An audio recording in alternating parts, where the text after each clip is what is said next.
ગાંધીના ગુજરાતમાં દારૂબંધીના લીરે લીરા ઉડતા જોવા મળી રહ્યા છે। પોલીસકર્મી જ નશાની હાલતમાં જોવા મળ્યો। વડોદરાના ચાંપાનેર પોલીસ ચોકી પાસે એક પોલીસકર્મી નશામાં ધૂત ઝડપાયો।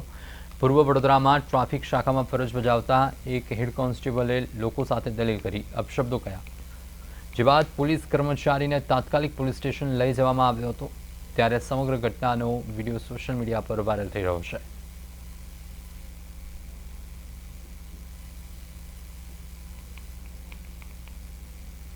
પોલીસ કોન્સ્ટેબલ જેમનું નામ છે સંજય રાઠોડ, એ ડાયરેક્ટ આવ્યા અને આવીને મને કહે છે કે તારા મામાની અને સુનિલ જાધવની, એ લોકોની મેં ગાળ નહીં બોલી શકતો, પણ જેમ તેમ ગંદી ગાળો આપીને અને એટલો બધો બિહેવ ગંદો મારી સાથે કર્યો છે।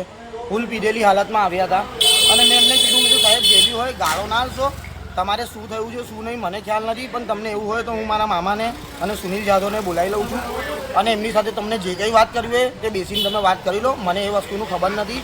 તો મેં આવી વાત કરી તો એમને મારી સાથે જેમ તેમ ઝપાઝપી કરી અને મને માર્યો અને પછી કહે છે હવે હું તારું બી ઉખાડી લઈશ અને તારા મામાનું બી ઉખાડી લઈશ, તમને જીવવાનું હરામ કરી નાખીશ અને જેમ તેમ ધમકીઓ આપીને અને ગયા અને પાછા આવીને અમારી સાથે અહીંયા આવીને ધક્કાધક્કી કરીને તાંડવ કરી રહ્યા છે। શું નામ હતું એમનું?